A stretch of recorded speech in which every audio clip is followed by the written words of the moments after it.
Back to the second paragraph. There is a pleasant sense of freedom about being alone in a carriage that is jolting noisily through the night. It is liberty and unrestrained in a very agreeable form. You can do anything you like. You can talk to yourself as loud as you please, and no one will hear you. You can have that argument out with Jones and roll him triumphantly in the dust without fear of a counter stroke. You can stand on your head and no one will see you. You can sing or dance a two-step or practice of golf stroke or play marbles on the floor without let or hindrance. You can open the window or shut it without provoking a protest. You can open both windows or shut both. Indeed, you can go on opening them and shutting them as a sort of festival of freedom. You can have any corner you choose and try all of them in turn. You can lie at full length on the cushions and enjoy the luxury of breaking the regulations and possibly the heart of Dora herself. Only Dora will not know that her heart is broken. You have escaped even Dora. अभी हम बताएंगे बाद में ये डोरा क्या है. There is a pleasant sense of freedom about being alone. There is a pleasant sense of freedom. तो फ्रीडम से देखिए स्वतंत्रता के का एक प्लेजेंट सेंस है, एक बड़ा खुशनुमा सेंस है, बड़ा खुशनुमा एहसास है. तो एक बड़ा स्वतंत्रता का एक बड़ा खुशनुमा एहसास मन में आता है. About being alone in a carriage. About being alone ये स्थिति है, अकेले होने की स्थिति में. इन अ कैरेज डिब्बे में. दैट इज़ जॉल्टिंग नॉइजली जो खूब जॉल्टिंग यानी खूब धड़धड़ाते धक धक धक धक करते हुए जा रही है. यानी जॉल्टिंग मतलब थोड़ा उछलते हुए जाना, कूदते हुए. तो नॉइजली खूब मचाते हुए. तो वो डिब्बा जो खूब कूदते हुए जा रहा है और नॉइजली शोर मचाते हुए जा रहा है थ्रू द नाइट, रात के थ्रू, रात में. तो अब एक मन में बड़े एक स्वतंत्रता का एहसास मन में आता है व्हेन जब कि हम एकदम डिब्बे में बिल्कुल खाली होते हैं और वो डिब्बा जो खूब आवाज़ करता हुआ भड़बड़ करता हुआ कूदता हुआ जा रहा है अंधेरी रात में.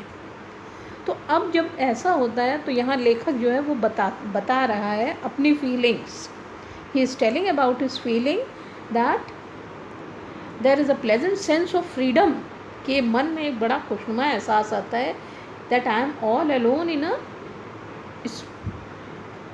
in a running train which is going joltily and noisily. It is liberty and unrestrained in a very agreeable form. ये एक ऐसी लिबर्टी है, एक ऐसा स्वतंत्रता है जिसमें अनरेस्ट्रेंट है और इसको सभी लोग इस बात से सहमत हैं. मतलब आप उस ट्रेन में कुछ भी करिए, इस बात से सभी लोग सहमत हैं कि कोई कुछ नहीं करने आएगा, कोई आपको कुछ बोलने नहीं आएगा. तो ये बड़े एग्रीएबल फॉर्म में, सहमति के फॉर्म में, सहमति के रूप में है कि ये स्वतंत्रता आपको मिल गई है और ये बिल्कुल अनरेस्ट्रेंट है. रेस्ट्रेंट मतलब बंधन, ठीक है, कंस्ट्रिक्शन, लेकिन अनरेस्ट्रेंट यानी कोई बंधन नहीं है. तो ये एक ऐसी स्वतंत्रता है, ऐसा बेबंधन का चीज़ है जिसमें आप कुछ भी करिए और कोई आपको कहने भी नहीं आएगा. इसको सब लोग मान लेते हैं, सभी लोग इससे सहमत होते हैं. You can do any thing you like. You can do आप कर सकते हैं, एनी थिंग कुछ भी, यू लाइक जो आप चाहें. तो आप जो चाहें वो कर सकते हैं. You can do anything because you are all alone in the carriage. You can talk to yourself as loud as you please. तो जितना आप प्लीज़ करिए, जितना आप चाहें उतना आप लाउडली अपने आप से बात कर लीजिए, कोई और तो है नहीं. तो you can talk to yourself only. तो आप अपने आप से जितना लाउडली बात करना चाहें, जितनी तेज़ आवाज़ में बात करना चाहें, बात करिए। And no one will hear you, और कोई भी आपको नहीं सुनेगा। तो कभी कभी मन में आता है ना खूब ज़ोर से चिल्लाएं, तो यहाँ पे जितना मन आए उतनी ज़ोर से चिल्लाइए, कोई नहीं बोलने आएगा कुछ भी। You can have that argument, ये पूरी लिस्ट आपको लिखनी पड़ेगी। जब एक क्वेश्चन ये पूछा जाएगा, what are the things the writer thinks he can do in a train when he is all alone in a train. जब राइटर ये समझता है कि वो बिल्कुल अकेले होगा ट्रेन में, तो वो क्या क्या चीज़ें कर सकता है, इसको लिखिए। तो जब आपको लिखना पड़ेगा तो आप लिखेंगे यहाँ से कि writer thinks that he can speak as loudly as he pleases in a train when he is all alone. फिर he can do anything he likes when he is all alone in the train. You can have that, अब हम लोग आगे बढ़ते हैं। You can have that argument out with Jones, आप Jones के साथ, जोन्स मतलब एक इमेजनरी, एक काल्पनिक नाम समझ लीजिए, कल्पना में अपने कि एक जोन्स नाम का आदमी है, उसके साथ आप आर्ग्यूमेंट करिए, उसके साथ आप बहस करिए। बहस करने के बाद you can have that argument out with Jones, आप जोन्स के साथ आर्ग्यूमेंट करिए, आर्ग्यूमेंट आउट ही लिखा जाएगा। आर्ग्यूमेंट करिए, उसके साथ बहस करिए। And roll him triumphantly in the dust, और फिर उसको रोल हिम यानी उसको मुक्का मार करके उसको ज़मीन धूल में ट्रायम्फेंटली जीत करके आप उसको धूल में मिला दीजिए, धूल चटा दीजिए।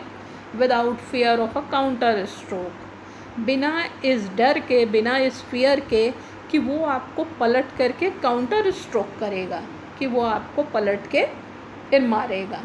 क्यों? क्योंकि वो तो एक इमेजिनरी आदमी है, आपने हवा में घूसा मारा और मान लिया कि हाँ एक आदमी गिर गया है। तो आप जो है एक जोन्स नाम के साथ आर्ग्यूमेंट करिए, फिर उसमें आप जीत जाइए triumphantly. Then you roll him into the dust, तब आप उसको डस्ट में जो है रोल करा दीजिए, और उसके बाद बिना इस डर के कि he will come back and he will counter stroke, कि वो काउंटर स्ट्रोक भी करेगा। You can stand on your head, आप अपने सर के बल खड़े हो सकते हैं। On your head, not on your feet, आप अपने फीट की बजाय आप अपने हेड पे खड़े हो सकते हैं। You can stand on your head, यानी आप अपसाइड डाउन हो गए, ठीक है, उल्टे हो गए। तो you can just stand on upside down and no one will see you, और कोई भी आपको नहीं देखेगा। यू कैन सिंग, आप गाना गा सकते हैं, और डांस या डांस कर सकते हैं। 2 स्टेप, 1 या 2 स्टेप कर लीजिए डांस का। और प्रैक्टिस ऑफ गोल्फ स्ट्रोक, या आप वहाँ पे गोल्फ स्ट्रोक की प्रैक्टिस कर सकते हैं। गोल्फ स्ट्रोक की practice, how can you do it? Golf stroke के लिए दुनिया का सबसे बड़ा मैदान चाहिए होता है, ठीक है। यहाँ से मारो, फिर वहाँ से मारो, फिर वहाँ से मारो, और वो मैदान बहुत बड़े बड़े होते हैं, और बल अक्सर जो है ऊंचे नीचे भी होते हैं। लेकिन आप कुछ भी कर सकते हैं। गोल्फ की प्रैक्टिस के लिए एक क्लब होता है, एक डंडी होती है, और जिससे एक बॉल को हम धक्का देते हैं, और वो बॉल जा कर के एक होल में गिर जाती है। तो अब यहाँ पर क्या है, इतनी जगह नहीं है ट्रेन में, लेकिन आप गोल्फ की प्रैक्टिस कर सकते हैं इमेजिनरी, काल्पनिक रूप से। और play marbles on the floor, या आप वहाँ ज़मीन में फ्लोर पे मार्बल्स खेल सकते हैं, कंचे खेल सकते हैं। विदाउट लेट और हिंड्रेंस, ना कोई वहाँ आएगा, ना वहाँ कोई आपको रोकेगा, कोई कुछ नहीं है वहाँ, कोई रुकावट नहीं है, कुछ नहीं है। आप बिना किसी रोक टोक के आप आराम से खेलिए। Nobody is going to stop you. You can, यानी आप बचकाना चीज़ें कर सकते हैं जो आप किसी के सामने नहीं, इवन अपने घर में अपनी फैमिली के सामने भी नहीं कर सकते। You can do all those things, all those unnecessary, all those childish things you can do here when you are all alone in the train. You can open the window or shut it without provoking a protest. अक्सर लोग जो है जब खिड़की की तरफ बैठते हैं ट्रेन में, तो देखो बच्चे लोग बैठ जाते हैं, वो लोग खिड़की खोल देते हैं भरी ठंडी में, तो उनके माँ बाप कहेंगे बंद करो, या और भी कोई लोग होंगे। या फिर गर्मी में अगर कोई खिड़की को बंद कर देता है तो सब कहते हैं खोलो उसे, तो जाड़े में बंद और गर्मी में खोलो। फिर वहीं कोई दूसरा आदमी नहीं नहीं बंद करो, हम बीमार हैं, ये सब होता है। लेकिन यहाँ क्या है, you are all alone in the carriage, तो इसलिए आप खिड़की को खोल भी सकते हैं और खिड़की को शट भी कर सकते हैं। तो you can open it and you can shut it without provoking a protest, बिना आप विरोध मतलब प्रोटेस्ट को प्रोवोक किए हुए, उनको उत्तेजित किए हुए।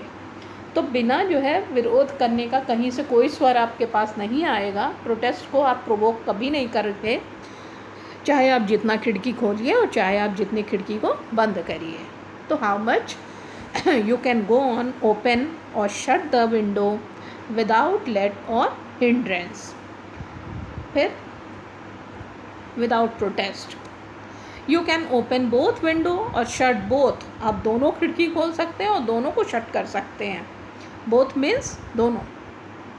Indeed you can go on, वास्तव में आप गो ऑन यानी करते जाएं, opening them and shutting them, उनको आप ओपन करते जाइए, शट करते जाइए, यानी खोलिए बंद करिए, खोलिए बंद करिए, खोलिए बंद करिए, as a sort of festival of freedom.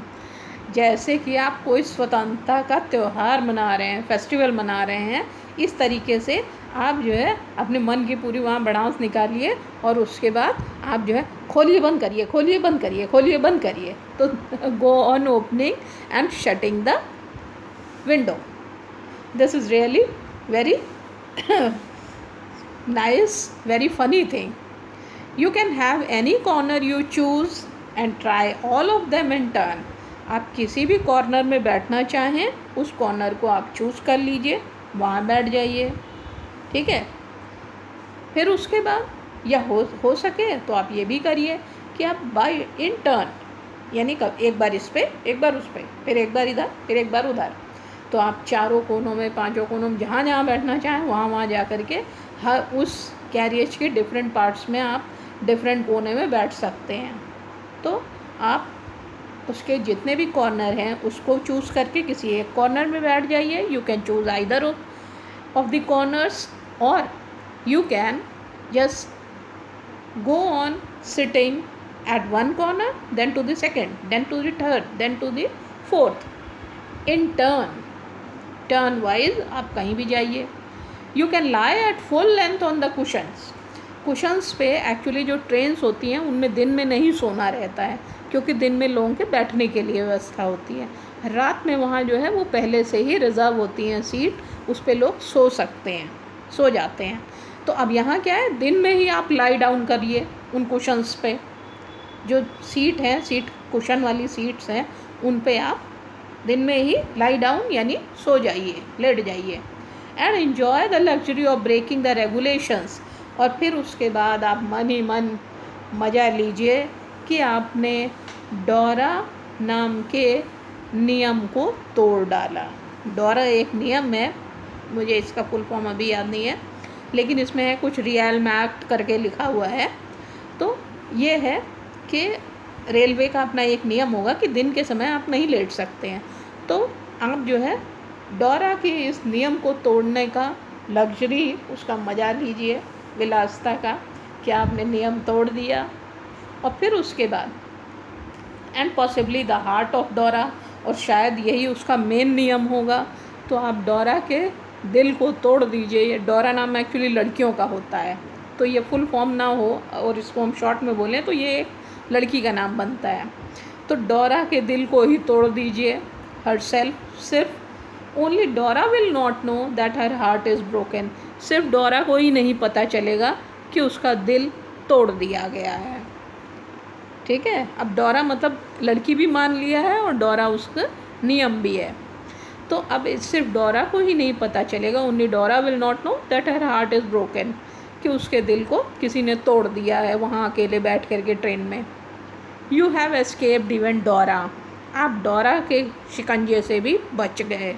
Escape यानी बच निकलना, ठीक है ना। इवन डोरा, सिर्फ डोरा से भी, तो यू हैव एस्केप्ड, आप बच निकले डोरा से भी। तो डोरा नाम का जो नियम है उससे भी आप बच निकले, क्योंकि आप अकेले ज़मीन में वहाँ कुशन्स पे आप लेट भी गए और डोरा ने वहाँ कुछ किया भी नहीं आपके खिलाफ। So it's a luxury. अब इसमें क्वेश्चन होता है कि आप कौन कौन सी चीज़ें आप कर सकते हैं when you are all alone in the carriage. ज़रा इसकी लिस्ट बनाइए। तो number 1, you can do anything you like. You can talk to yourself as loud as you please. फिर you can have argument with Jones and you can win. फिर उसके बाद you can stand on your head, you can sing, you can dance. ठीक है, सब full stop लगा लगा के सेंटेंस बनाते जाइए। You can practice a golf stroke. You can play marbles.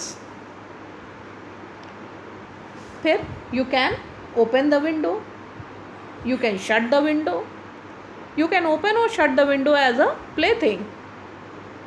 ठीक है, you can go on shutting and opening the window. Then next, you can lie down on the cushions, यानी on the seats. You can lie down on the seats, on the cushions, and you can break, and thus you can break the heart of Dora, and nobody is going to stop you, और कोई भी आपको नहीं रोकने आएगा। These are the things you can do when you are all alone in the carriage. आप इसको छोटा छोटा करके सिंपल आंसर्स करके आप इसको लिख सकते हैं, क्योंकि अब लॉन्ग आंसर आता भी नहीं है, तो आप इसको छोटा छोटा करके आप सारी चीज़ें लिख दीजिए। आप जो चाहिए वो कर सकते हैं, आप गाना गा सकते हैं, आप डांस कर सकते हैं, आप एक जोन्स नाम के आदमी को मार सकते हैं, आप जितनी ज़ोर से चाहें उतनी ज़ोर से आप बातें कर सकते हैं, आप खिड़की खोल सकते हैं, खिड़की को बंद कर सकते हैं, आप गोल्फ की प्रैक्टिस कर सकते हैं, आप खिड़की को खोलना बंद करना लगातार इसे कर सकते हैं, आप कुशन पे लेट सकते हैं, आप डोरा का दिल भी तोड़ सकते हैं, सिर्फ डोरा ही कुछ नहीं कर पाएगी। ओके।